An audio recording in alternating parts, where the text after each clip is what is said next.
Hello guys, this is Manshan Patel और मैं पूरा जो सॉल्यूशन चैप्टर है केमिस्ट्री का वो एक वीडियो में कवर करने वाला हूँ, वन शॉट वीडियो करने वाला हूँ।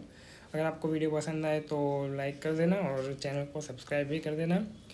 तो शुरू करते हैं। सबसे पहले सॉल्यूशन टर्म से शुरू करते हैं। सॉल्यूशन टर्म का मतलब क्या होता है? देखो, सॉल्यूट और सॉल्वेंट वो दोनों मिला के बनता है सॉल्यूशन। सॉल्यूट को हम डिनोट करते, अगर हम डिनोट कर दे वन से, और सॉल्वेंट को अगर हम डिनोट कर दे टू से, ठीक है। अगर मैं सॉल्यूट को वन से डिनोट करूँ, सॉल्वेंट को टू से डिनोट करूँ, सपोज कि मैं ऐसा लिख रहा हूँ W1, तो मैं वेट ऑफ सॉल्यूट की बात कर रहा हूँ। अगर मैं लिखूँ ऐसा W2, तो मैं वेट ऑफ सॉल्वेंट की बात कर रहा हूँ, ठीक है। मोलारिटी M2 लिखूँ तो मैं सॉल्वेंट की मोलारिटी बता रहा हूँ, और अगर मैं M1 लिखूँ तो मैं मोलारिटी ऑफ सॉल्यूट बता रहा हूँ। आगे हम डिस्कस करेंगे। सबसे पहले कॉन्सेंट्रेशन टर्म्स आता है, ठीक है। कौन से पहले कॉन्सेंट्रेशन टर्म्स आता है। कॉन्सेंट्रेशन टर्म्स मैंने, देखो, सबसे पहले जो है वो परसेंटेज। देखिए, परसेंटेज में परसेंटेज वेट बाय वेट, अगर उसने बोला है by percentage weight by weight, तो ये जो ऊपर वाला वेट है वो हम सॉल्यूट का लेते हैं, और नीचे वाला जो वेट है वो हम सॉल्यूशन का लेते हैं, ये याद रखना। दूसरा है weight by volume, percentage weight by volume में ऊपर वाला सॉल्यूट, नीचे वाला वॉल्यूम सॉल्यूशन में। और बाय वेट, अगर वो क्वेश्चन में बोल रहा है बाय वेट तो वो हमेशा वेट बाय वॉल्यूम ही है, और अगर वो क्वेश्चन में बोल रहा है बाय वॉल्यूम तो वो वी बाय वी है। देखो, थर्ड नंबर में देखो, परसेंटेज वी बाय वी, देखो वॉल्यूम बाय वॉल्यूम, ये भी सेम, ये भी ऊपर वाला सॉल्यूट और नीचे वाला सॉल्यूशन में लेना, अगर वो बाय वॉल्यूम बोल देता है।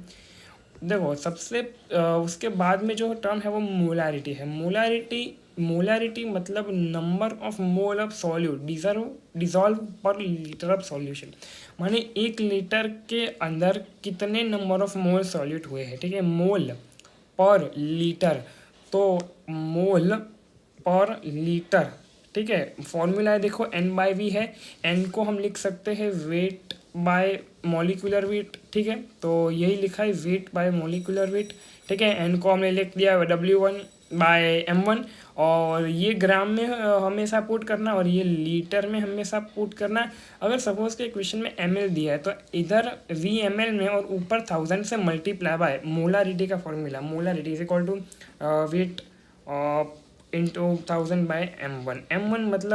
M1 मतलब मोलिकुलर वेट ऑफ आपको सॉल्यूट लेना है, ठीक है। आगे बढ़ते हैं। आगे जो टर्म है वो है हमारी नॉर्मलिटी, ठीक है।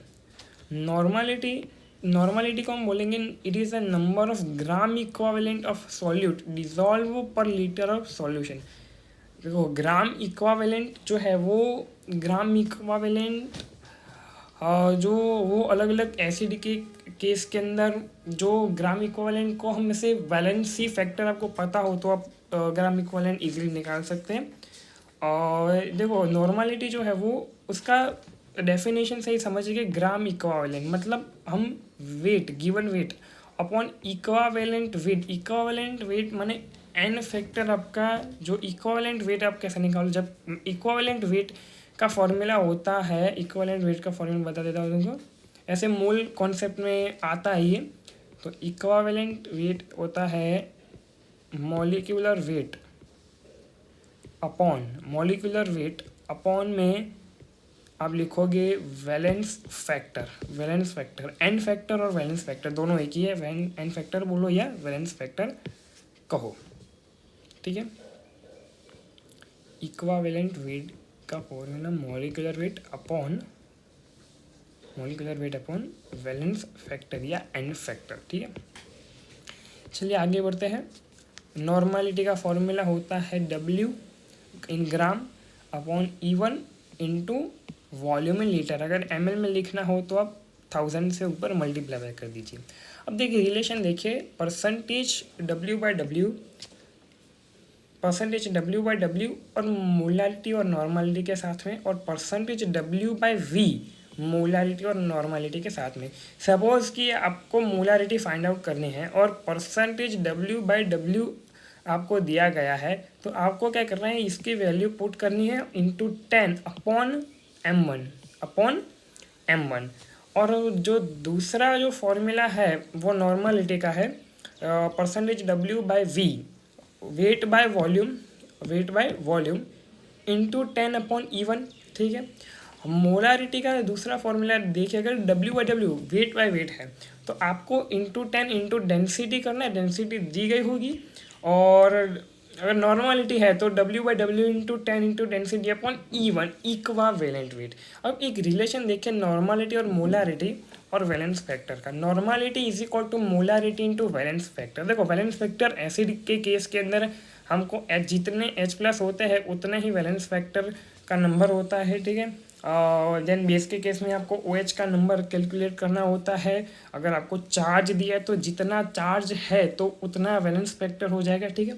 आगे है डाइल्यूशन और मिक्सिंग का कॉन्सेप्ट। डाइल्यूशन के कॉन्सेप्ट में सबसे पहले देखिए जरा आप M1V1 देखो, जैसे कि एक बीकर में मैंने ले लिया कुछ सॉल्यूशन ले लिया और उसके पास मेरी मोलारिटी है M1 और वॉल्यूम है V1। अगर मैंने H2 ऐड किया, अगर मैंने उसको डाइल्यूट कर दिया तो वो बीकर के अंदर हो जाएगा M2V2, यानी कि उसकी जो मोलारिटी वॉल्यूम बदल जाएगा। मतलब समझो कि ये मोल है MB, अगर नॉर्मलिटी और वॉल्यूम करेंगे तो इक्वावेलेंट मिलेगा, मतलब वेट अपॉन W/E।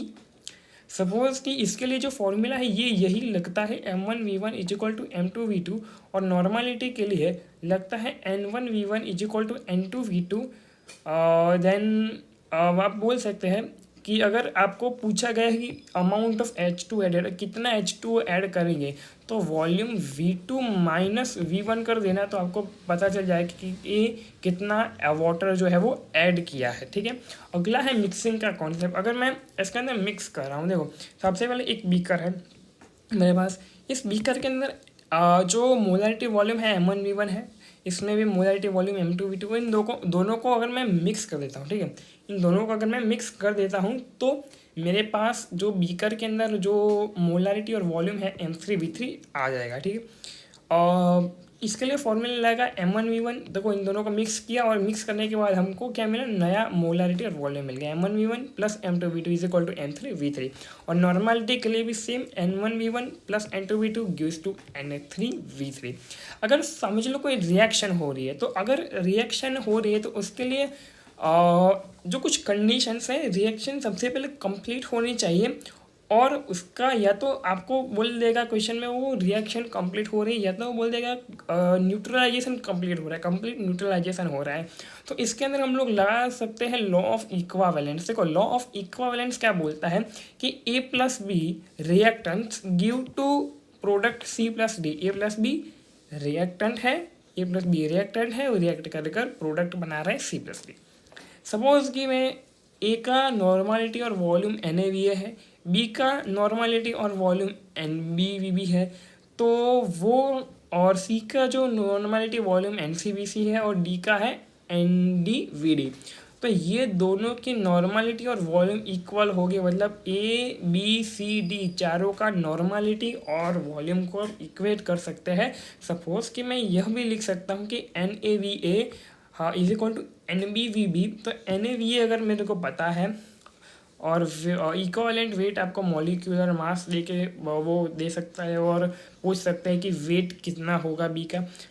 या तो हम ऐसे भी लिख सकते हैं W/E। ई है जो इक्विवेलेंट है और W वेट है, और NB/EB, और इक्विवेलेंट वेट का फॉर्मूला आपको पता ही, मैंने ऊपर बता दिया।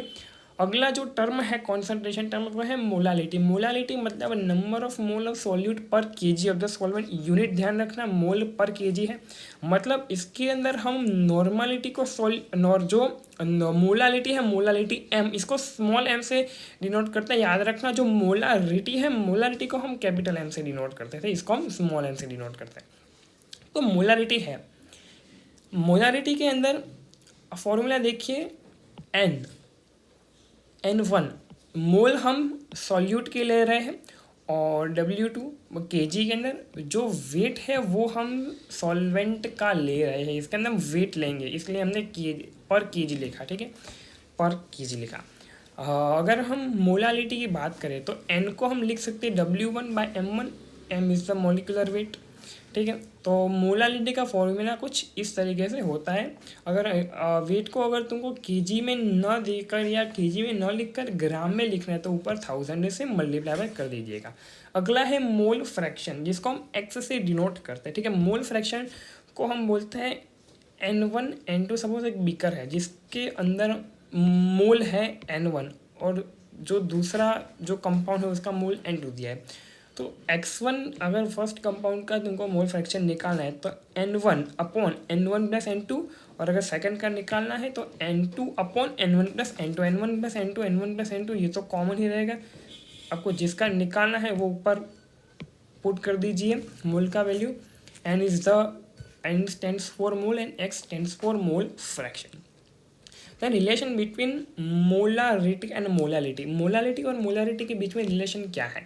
तो मोलारिटी को हम लिख सकते हैं 1000 m upon 1000 d। d is density, m जो है ये है मोलिकुलर वेट, और सॉरी m जो है ये आपको मोलारिटी है, m1 जो है मोलिकुलर वेट आप बता सकते हो। तो आप लिख सकते हो कि m इंटू 1000 m। देखो ये वाला m है वो इट स्टैंड्स फॉर मोलारिटी। मैं लिख देता हूँ कन्फ्यूजन खड़ा ना हो इसलिए। This is for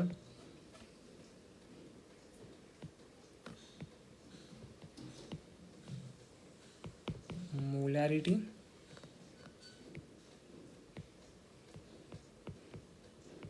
molarity and this m1 it stands for m1 is stands for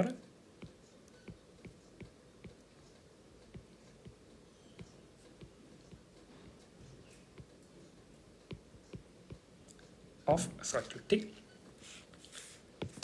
आगे देखते हैं m और x1 के बीच में रिलेशन। तो x1 is equal to m upon m, m stands for molality, 1000 upon m2। Done. आगे बढ़ते हैं ppm। देखो ppm भी काफ़ी इंपॉर्टेंट है। ppm को हम बोलते हैं पार्ट्स ऑफ सॉल्यूट। देखो पार्ट्स पर million, ppm stands for parts पर मिलियन, और इसका फॉर्मूला है पार्ट्स ऑफ सॉल्यूट, सॉल्यूट का part upon parts of solution.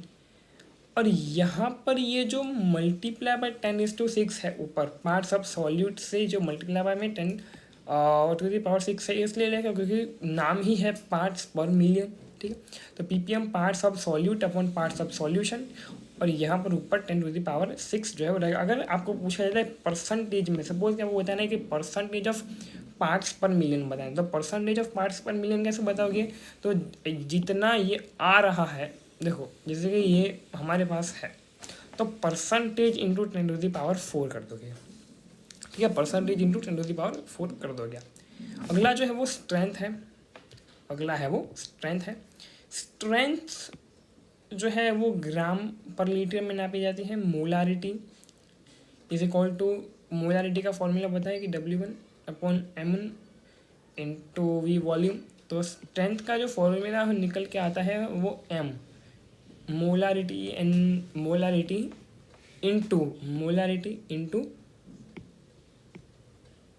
Into molecular mass of solute, ठीक है। Molarity into molecular mass of solute. और अगर नॉर्मलिटी दी हुई है तो normality into equivalent mass of solute लेना, भाई ध्यान रखना।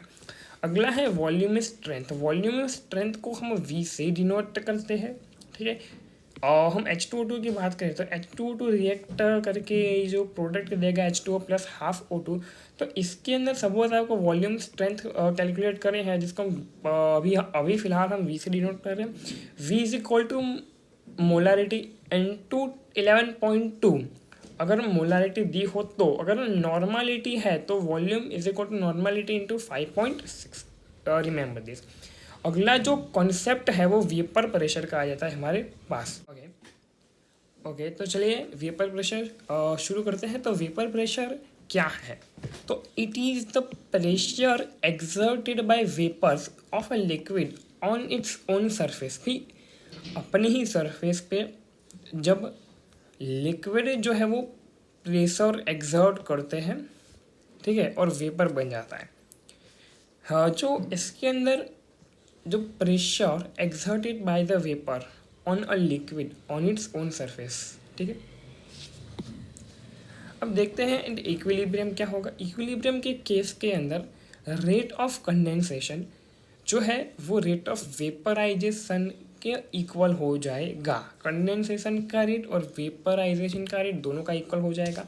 फैक्टर्स अफेक्टिंग वेपर प्रेशर, भाई कौन कौन से फैक्टर है जो वेपर प्रेशर को अफेक्ट कर रहे हैं। सबसे पहले लिक्विड का नेचर। लिक्विड का नेचर कैसा है, सपोज कि इंटरमोलिकुलर अट्रैक्शन, जो अंदर के जो इंटरमोलिकुलर अट्रैक्शन जो है उसके इनवर्सली प्रोपोर्शनल होता है वेपर प्रेशर। अगर इंटरमोलिकुलर अट्रैक्शन ज़्यादा होंगे तो वेपर प्रेशर कम होगा। देन वोलेटिलिटी जो है वो भी डायरेक्टली प्रोपोर्शनल है। वोलेटिलिटी बढ़ेगी तो ऑब्वियसली बात है वेपर प्रेशर बढ़ने ही वाला है। बॉइलिंग पॉइंट जो है इन्वर्सली प्रोपोर्शनल है वेपर प्रेशर के। अगर बॉइलिंग पॉइंट बढ़ेगा तो वेपर प्रेशर घटेगा। ठीक है, आगे बढ़ते हैं टेम्परेचर। देखो टेम्परेचर डायरेक्टली प्रोपोर्शनल होता है, टेम्परेचर बढ़ेगा तो वेपर प्रेशर भी बढ़ेगा। देन राउल्स लॉ, तो राउल्स लॉ देखें तो Raoult's law according to this law, ये लॉ के अकॉर्डिंग जब वो कांस्टेंट टेम्परेचर को कांस्टेंट रखना है, at constant temperature the partial vapour pressure होता है कोई भी कंपोनेंट का, कोई भी सॉल्यूशन का, वो डायरेक्टली प्रोपोर्शनल होता है मोल फ्रैक्शन से। माने जो पार्शियल वेपर प्रेशर है कोई भी कंपोनेंट का, पार्शियल वेपर प्रेशर वो प्रोपोर्शनल होता है मोल फ्रैक्शन से। देखिए पार्शियल वेपर प्रेशर प्रोपोर्शनल होता है मोल फ्रैक्शन से। एट कांस्टेंट टेम्परेचर, ये मत भूलना। लिक्विड सॉल्यूशन की बात करें तो जो पार्शियल प्रेशर जो है सॉल्यूट का वो डायरेक्टली प्रोपोर्शनल होता है ये जो मोल फ्रैक्शन से। अगर मैं प्रोपोर्शनलिटी साइन को हटाऊँ तो मैं एक कांस्टेंट लूँगा जिसको बोलेंगे P1 नॉट। P1 नॉट मैं इधर कांस्टेंट लूँगा जब मैंने इसका जो साइन है प्रोपोर्शनलिटी वो हटाया। और यहाँ पर भी सेम इसी तरीके से P2 लेंगे, या P1 नॉट लिया मैंने, इधर P2 नॉट लिया कांस्टेंट, क्योंकि पार्शियल प्रेशर P2 है, इधर पार्शियल प्रेशर P1 है। टोटल प्रेशर आपको कैलकुलेट करना है तो आप P1 प्लस P2, अब P1 प्लस P2 के अंदर आप वैल्यू रखिए, P1 की वैल्यू रखिए आप इधर और P2 की वैल्यू रखिए आप इधर, ये देखो। ठीक है, अगर इसकी वैल्यू रखें तो यहाँ पर आपको एक नॉलेज की बात पता होनी चाहिए। अगर आपको जो मोल फ्रैक्शन x2 है इसको हम इस तरीके से भी लिख सकते हैं 1 माइनस x1, तो हमने सिंपली यहाँ पर यही किया है 1 माइनस x1 लिख दिया है। ठीक है, वेट अ मिनट, मैं ठीक से लिख देता हूँ इसको, इक्वल टू 1 माइनस x1। ठीक है, 1 माइनस x1।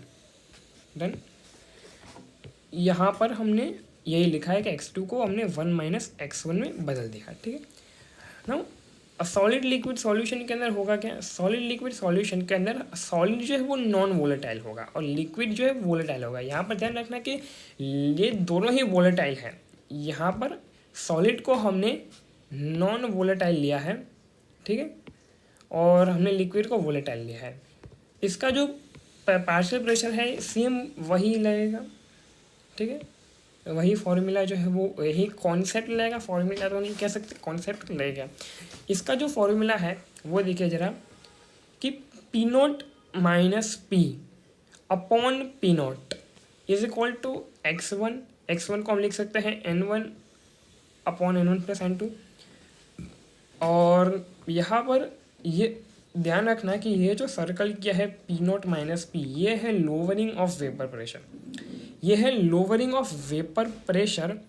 और यह जो पूरा है पूरा अपॉन में P नोट पूरा ये आपको दर्शाता है relative lowering.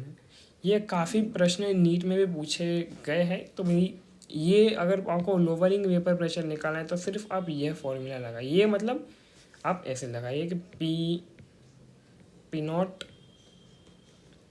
Minus P is equal to x1। ठीक है, ये पूरा लगाना है आपको P, ये पूरा for lowering of vapour pressure. और ये और सॉरी ये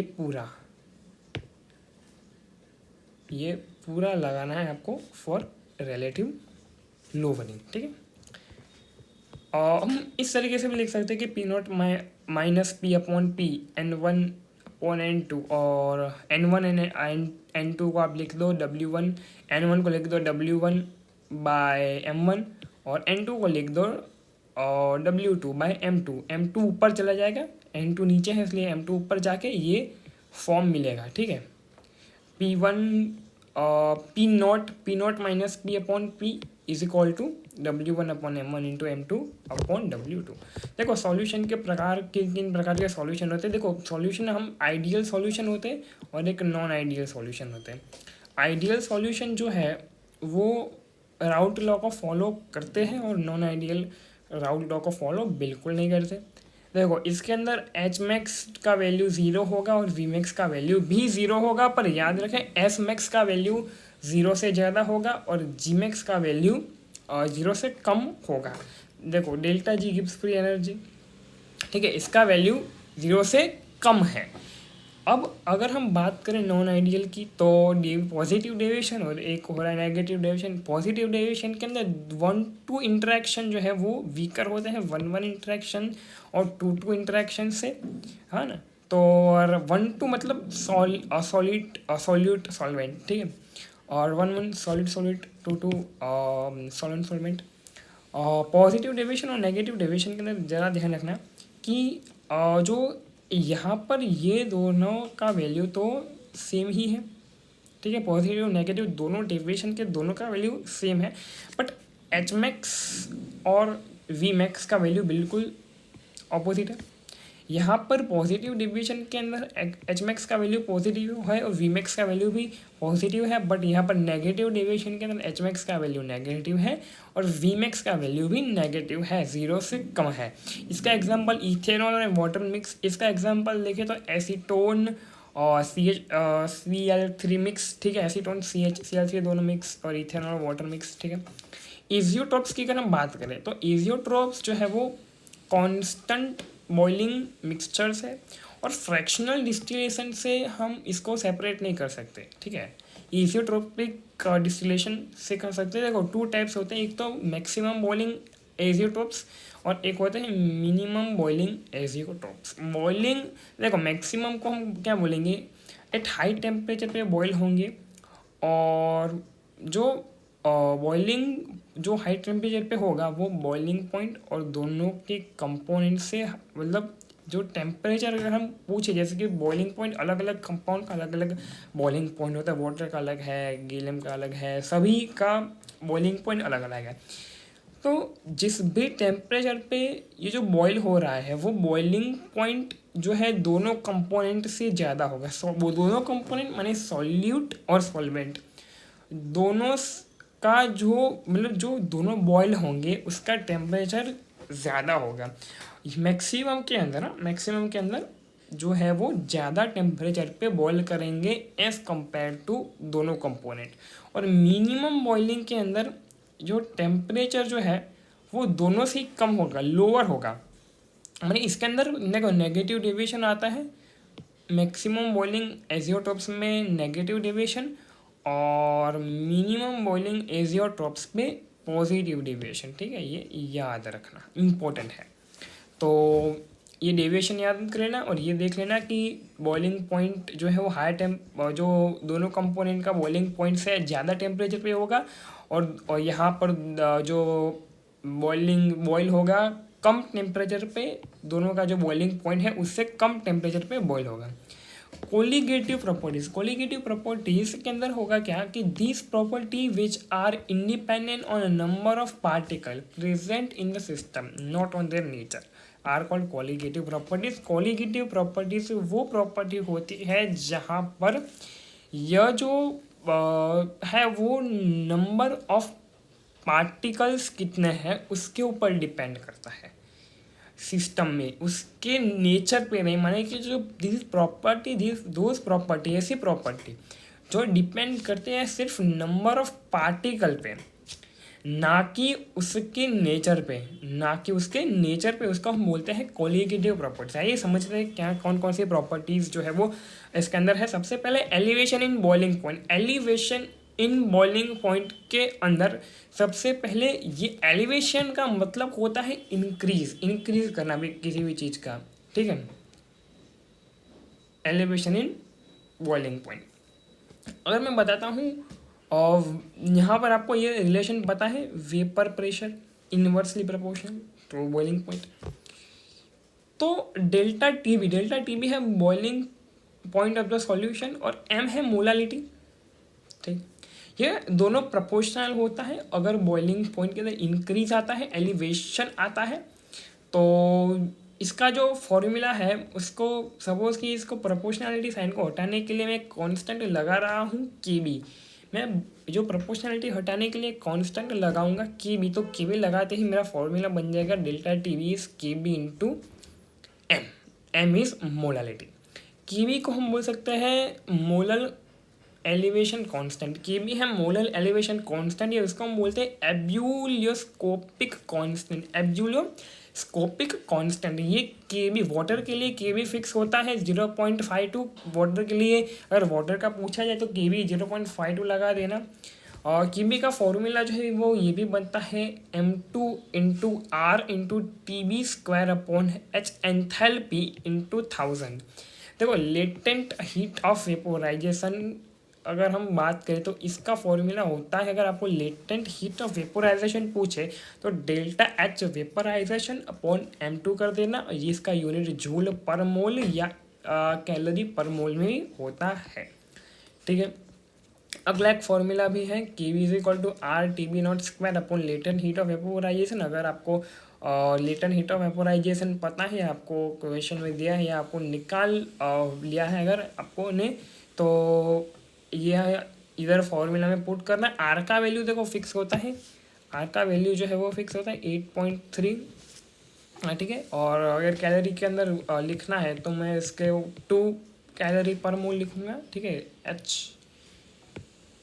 तो यहाँ पर देखिए आर टी बी नोट का square, T B not initial और लेटेंट हीट ऑफ वेपोराइजेशन पता है तो आप के भी फाइंड आउट कर सकते हैं। इसका ग्राफ जो है कुछ इस तरीके का बनता है। ये सॉल्वेंट है, सॉल्यूशन 1 बना, सॉल्यूशन 2 बना। सपोज कि वेपर प्रेशर इनवर्स, देखो vapour pressure versus temperature. Vapour pressure हमने ये graph vapour pressure versus temperature का बनाया, ठीक है। वेपर प्रेशर वर्सेस टेम्परेचर का हमने ये ग्राफ बनाया।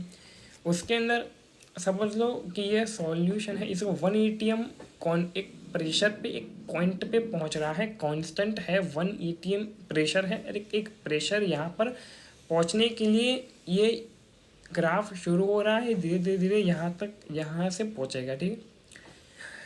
और समझ लो कि अगर आपने यह पॉइंट पे आके ये रुक गया, ठीक है, तो ये हो गया आपका टी बी नोट। फिर सॉल्यूशन 1 जब बनेगा तब टी बी 1 और सॉल्यूशन 2 पे टी बी 2। सपोज आप इसका डिफरेंस लेते हैं तो आपको डेल्टा टी बी स्क्वायर, इसका डेल्टा टी बी स्क्वायर होगा, और ये दोनों का अगर आप डिफरेंस लेते हो तो ये होगा डेल्टा टी बी, ठीक है। ये काफ़ी ये जो ग्राफ है वो इजी है और जनरली ज़्यादा पूछते नहीं है, तो भी मैंने आपको आपके नॉलेज के लिए पुट कर दिया। Depression in freezing point. Depression का मतलब कम होना, ठीक है, कम होना। फ्रीजिंग पॉइंट की अगर हम बात करें फ्रीजिंग पॉइंट में, तो फ्रीजिंग पॉइंट में it is a temperature at which vapour pressure of solid becomes equal to the liquid solvent. Vapour pressure solid solvent और लिक्विड सॉल्वेंट दोनों का वेपर प्रेशर इज इक्वल हो जाएगा। जैसे कि जो सॉलिड सॉल्वेंट का वेपर प्रेशर है वो और लिक्विड सॉल्वेंट का वेपर प्रेशर है वो, दोनों का वैल्यूज है दोनों इक्वल हो जाएंगे, उसको बोलते हैं फ्रीजिंग पॉइंट। सपोज अब देखें delta T F is equal to delta T F not minus T F. Delta T F है वो freezing point of the solution है, डेल्टा टी एफ नोट है जो है freezing point of pure solvent है। और इसका फॉर्मूला बनाने के लिए जो समझो कि डेल्टा टी एफ जो है वो डायरेक्टली प्रोपोर्शनल टू है मोलालिटी के। तो delta T F is equal to K F is the molar depression constant, वो एलिवेशन था। इसके अंदर जो के एफ था, ये देखो इसके अंदर के बी है, बी के लिए बॉइलिंग पॉइंट के लिए, सॉरी बी जो है वो बॉइलिंग पॉइंट के लिए, ठीक है, बॉइलिंग पॉइंट के लिए है। और हाँ ये जो है वो के एफ है, मतलब फ्रीजिंग पॉइंट के लिए है, ठीक है। यहाँ पर के एफ जो है वो फ्रीजिंग पॉइंट के लिए, ठीक है। अब हम अगर बात करें तो मोलर डिप्रेशन कांस्टेंट जो है वो के एफ है, और इसका दूसरा नाम है क्रायोस्कोपिक कांस्टेंट। क्रायोस्कोपिक कांस्टेंट है दूसरा नाम। के एफ जो वाटर का है वो भी यहाँ पर फिक्स होता है 1.86 के एफ का फॉर्मूला।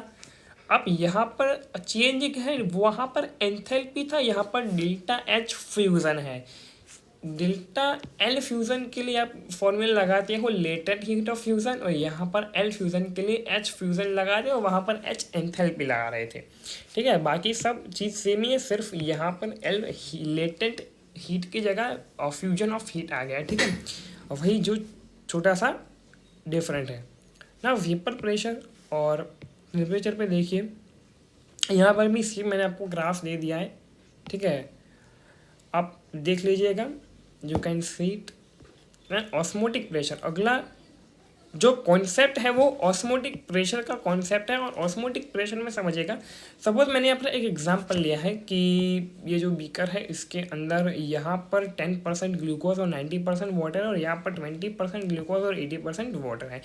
यहाँ पर 10% देखो परसेंटेज ग्लूकोज का कम है एज़ कम्पेयर टू वाटर, और यहाँ पर परसेंटेज ग्लूकोज का ज़्यादा है एज़ कम्पेयर टू वाटर। तो यहाँ से जो मूवमेंट है वो इस तरीके से हो रहा है फ्रॉम लो, देखो यहाँ से यहाँ जो बीच में मैंने सेमी परमिएबल मेम्ब्रेन लगा दिया है, बीच में मैंने सेमी परमिएबल मेम्ब्रेन जो है वो लगा दिया, और सेमी परमिएबल मेम्ब्रेन से ये जो मूवमेंट है वो सॉल्यूशन का इस तरफ हो रहा है। मतलब it is the movement of molecule of solvent from its region of a high concentration, यहाँ पर कॉन्सेंट्रेशन ज़्यादा है, टू लो कॉन्सेंट्रेशन, कम कॉन्सेंट्रेशन की होगी। देखो कॉन्सेंट्रेशन यहाँ पर ज़्यादा है, ज़्यादा कॉन्सेंट्रेशन से कम कॉन्सेंट्रेशन मूव कर रहा है, ठीक है।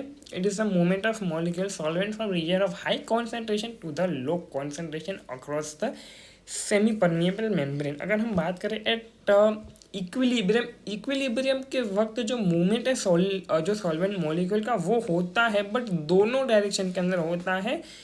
बट नेट फ्लो तो हम ज़ीरो ही बोल सकते हैं, क्योंकि नेट फ्लो यहाँ पर नहीं होगा क्योंकि देखो यहाँ पर इक्विलिब्रियम आ गया, इक्विलिब्रियम आ गया तो जो मूवमेंट है सॉल्वेंट मॉलिक्यूल का मूवमेंट होगा सही, बट दोनों डायरेक्शन के अंदर होगा, नेट फ्लो तो ज़ीरो ही रहेगा, ठीक है। और ये एक इम्पोर्टेंट नोट करना कि ड्यूरिंग ऑस्मोसिस है तो सिर्फ सॉल्वेंट मॉलिक्यूल मूव करते हैं, सिर्फ सॉल्वेंट मॉलिक्यूल मूव करेंगे, सॉल्यूट मूव नहीं करेगा, पूरा सॉल्यूशन पे मूव नहीं करेगा, ठीक है। अगर हम बात करें ऑस्मोटिक प्रेशर की, तो it is the pressure which must be applied from opposite direction to stop the flow of water by osmosis. Osmosis के वक्त तो वो प्रेशर है जो अप्लाई होता है अपोजिट डायरेक्शन से। मतलब जैसे कि देखो जो प्रेशर है, प्रेशर मतलब सपोज कि वाटर के अंदर ऑस्मोसिस चल रहा है, वाटर के अंदर जो ऑस्मोसिस चल रहा है तो वो एक प्रेशर है, it is the pressure. Osmotic pressure एक प्रेशर है जो अप्लाइड होता है ऑपोजिट डायरेक्शन से, जिससे कि हम फ्लो को स्टॉप कर पाए।